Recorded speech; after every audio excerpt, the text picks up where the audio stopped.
कथा। जिसको सवाल का उत्तर पता है वो हाथ उठाएगा, बोलेगा नहीं।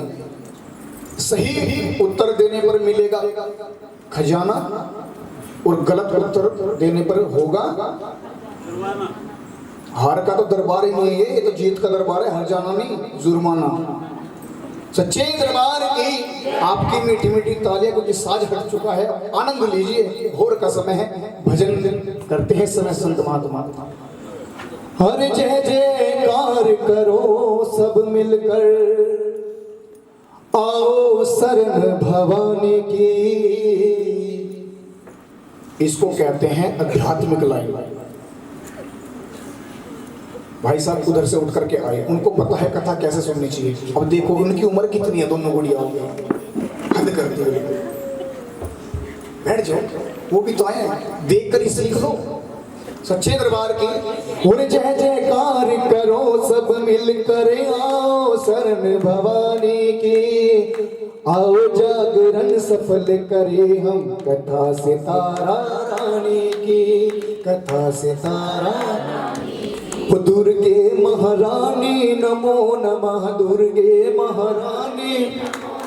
वो अम्बे महारानी नमो नमः, अम्बे महारानी। वो दुर्गे महारानी नमो नमः, दुर्गे महारानी नमो नमः। बोली नव दुर्गा मैया की, वैष्णो देवी मैया की, सच्चे दरबार की, सदगुरुदेव भगवान की। आओ जी, हाँ जी, झांकी भी आएगी, बड़ी सुंदर सी झांकी है। आओ, कहते हैं कोई भी कार्य करें, मैं बात बहुत बताऊंगा आपको।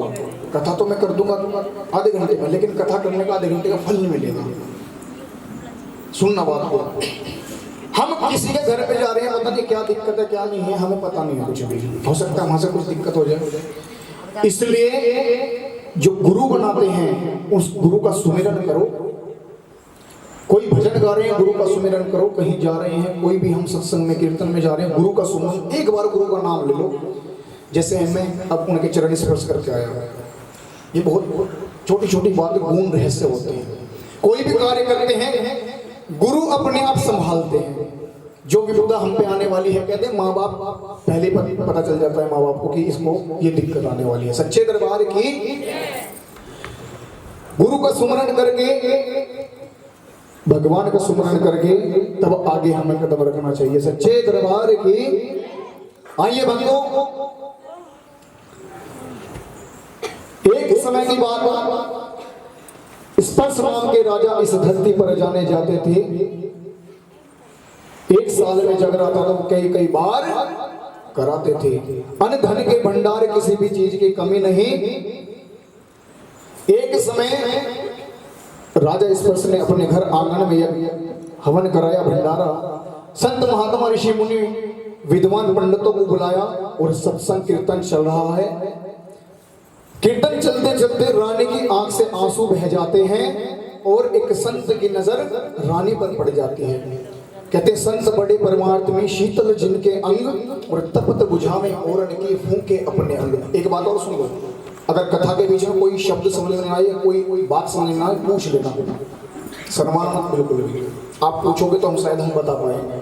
सच्चे दरबार की तभी मेरा कहना सफल है और आपको सुनना सफल है। संत बड़े परमार्थ में, शीतल जिनके अंग और तपत बुझावे ओरन की फूंके अपने अंग। इसका अर्थ क्या है? संत महात्मा तपस्या करते हैं, खड़े रहते हैं, कई वर्षों तक मौन धारण करते हैं, अन्न का त्याग करते हैं, फलाहार करते हैं। क्यों?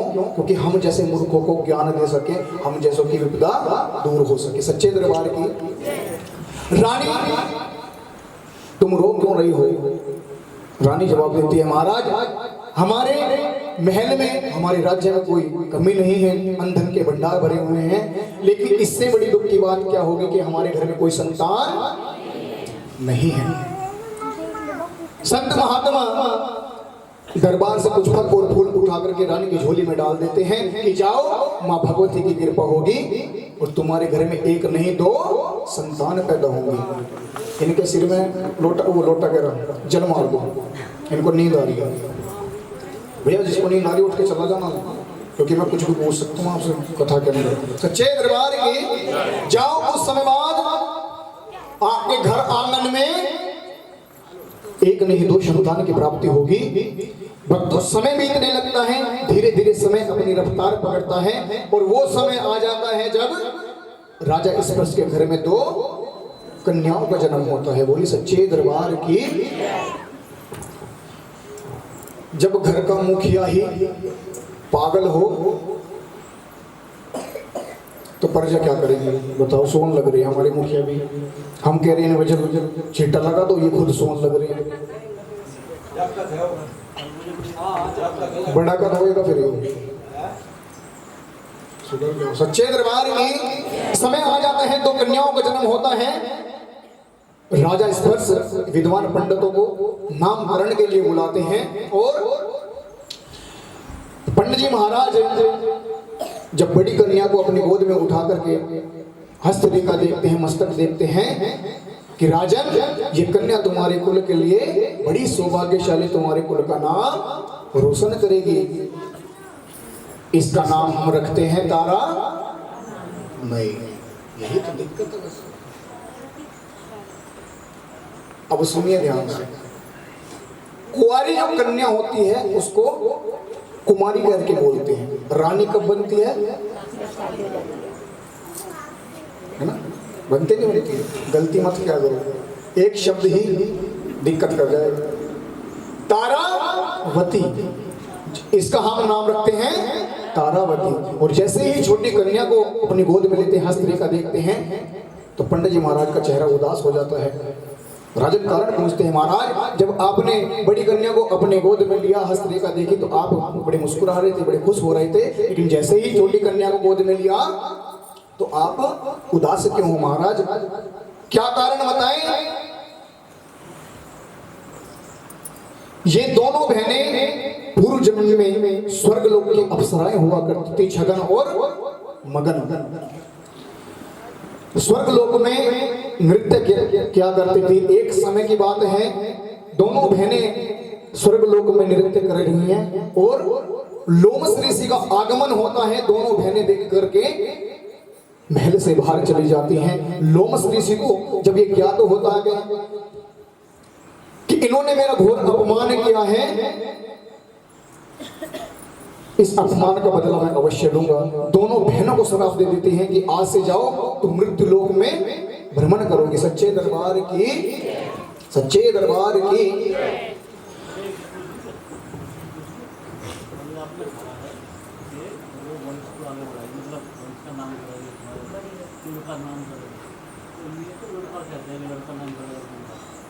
कौन कहता है? क्या कहते हैं? दुनिया वाले कहते हैं ना, सुनने वाले कहते हैं। अच्छा हाथ उठाओ जो ये कहता है वंश का नाम रोशन जो करेगा वो लड़का करेगा। हाथ उठाओ जरा, ये कौन कहता है? तो लड़की भी कर सकती है। अब बताओ, एक ने भी हाथ नहीं उठाया। रोशन तो लड़की भी कर सकती है। अब या तो तुम झूठे हो या ये झूठे हैं। भाई स्वीकार करो, या तो तुम स्वीकार करो कि हम झूठे हैं। नहीं, इनके प्रश्न का जवाब देना पड़ेगा। बताओ जी।